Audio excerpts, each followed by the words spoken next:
All right, guys, so today we're going to be looking at the volume of boxes again. So we learned this last week, so it's nothing new, but just some more questions on this. So just going to do a couple of examples for us.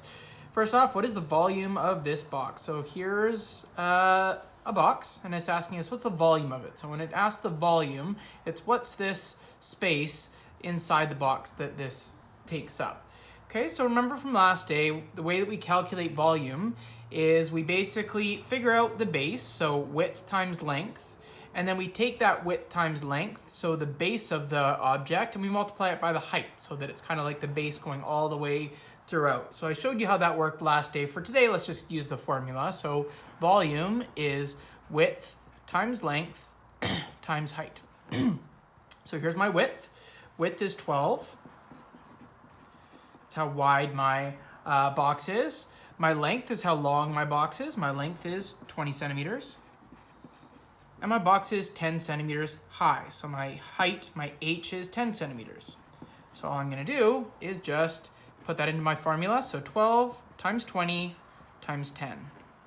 Okay, so 12 times 20 times 10 is 2,400.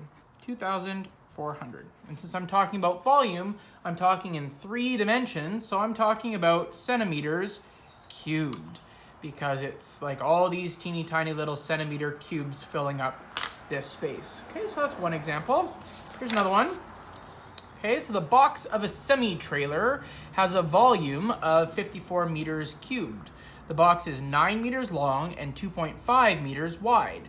What is the height of the box? So for this one, we've been given the volume, we've been given the length, and we've been given the width. We don't know what the height is, so that's what we need to find out. So first, let me just draw a little example of what this is gonna look like. Okay, so it's like a little truck.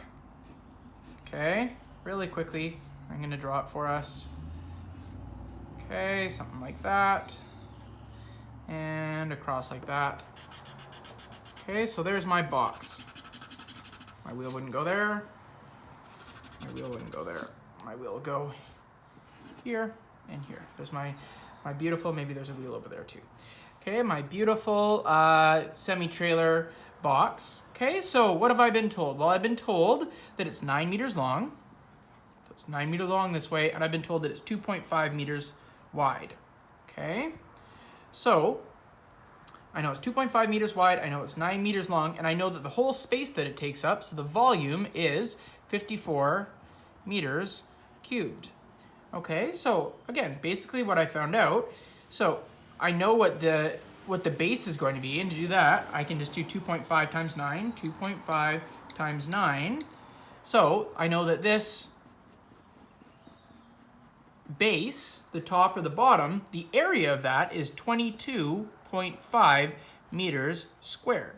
Okay, because I did width times length to find out this top or bottom is 22.5 meters squared. So all I need to do is need to find out what do I need to times that 22.5 meters squared in order to get it to have a volume of 54 meters. Okay, or another way that I can do that. Okay, so volume is width times length times height.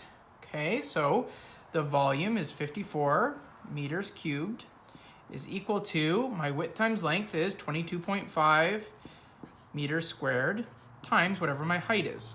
Remember, if it's multiplication on this side, it's going to become division on this side. So when I rearrange stuff, it's going to be 54 meters cubed divided by 22.5 meters squared is going to be equal to my height. So what is that going to be? Well, let's see. 54 divided by 22.5 is 2.4. Is 2.4 meters. Okay, so that means my height here is 2.4 meters. And just to be sure, let's make sure. So my height is 2.4, my width is 2.5, my length is 9. Let's multiply those all together, and what I should end up with is my 54 meters times 9, and yes, I end up at 54 meters cubed. Okay, so that's how we would do that. So again, today, guys, we're just going to be using that formula, volume equals width times length times height, on a couple of different questions, just to make sure that we're understanding what we're doing when we're finding the volume of boxes, or the mathematical word for it is rectangular prisms, okay? Best of luck, have at her.